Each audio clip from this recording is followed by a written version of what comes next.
Si la parole est maintenant à Monsieur Bernard Fialaire pour le groupe RDSE.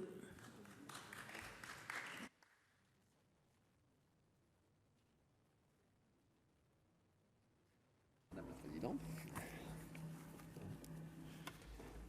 Merci.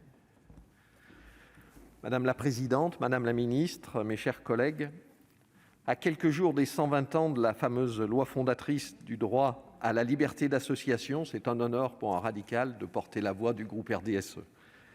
Cette loi consacre encore aujourd'hui le tissu associatif français, animé par plus de 13 millions de bénévoles.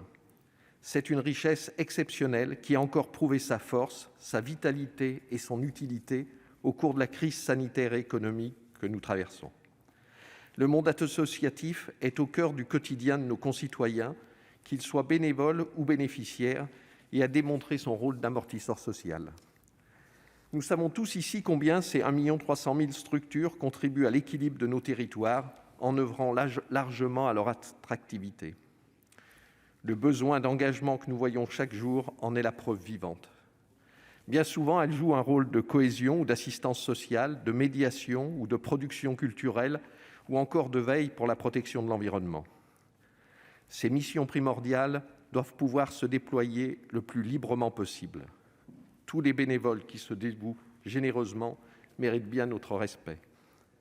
Pourtant, les associations ont souffert de la réduction du nombre d'emplois aidés, de la diminution des dotations aux collectivités ou encore de plusieurs réformes fiscales qui ont affecté le niveau des dons. La conjoncture difficile dans laquelle évolue aujourd'hui le monde associatif doit donc retenir toute notre attention.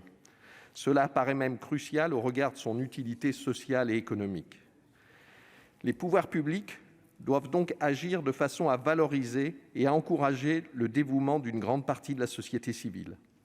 Le gouvernement et les collectivités territoriales l'ont bien compris cette année en apportant le soutien nécessaire à la survie d'un grand nombre, ainsi que la générosité accrue de nos concitoyens. La portée de cette proposition de loi est certes modeste, mais elle apporte une aide non négligeable à l'essor de la vie associative. Parmi les obstacles rencontrés figure notamment la trop lourde responsabilité financière des dirigeants des associations en cas de faute de gestion. Les auteurs de ce texte y ont répondu à l'article 1er. Cette insécurité juridique est source de préoccupation dans le milieu associatif et freine le renouvellement des instances dirigeantes.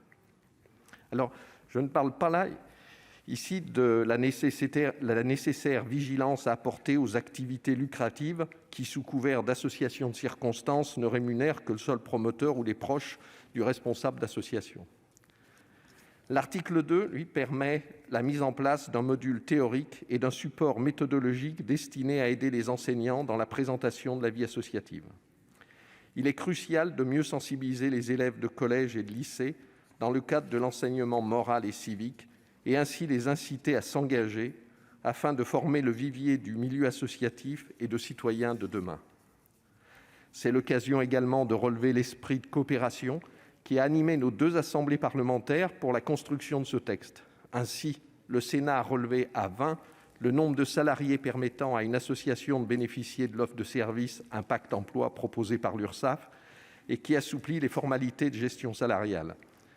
Cette disposition reprise à l'Assemblée va dans le bon sens en faveur d'un accompagnement plus fort de la part de l'administration.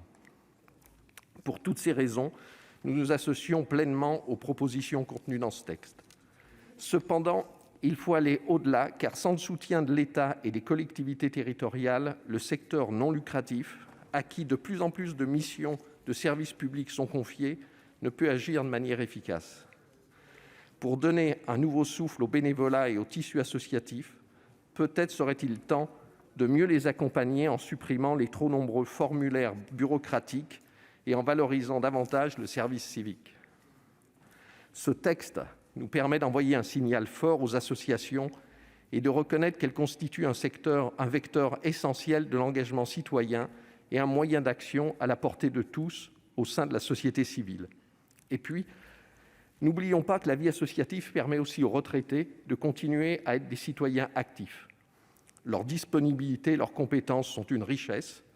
Nous savons aussi mesurer les bienfaits d'épanouissement que ça leur procure sur la qualité de leur vieillissement et par conséquent sur les économies à en attendre en dépenses de santé. C'est proprement ne valoir rien que de n'être utile à personne, disait Descartes. L'engagement associatif en est une belle réponse.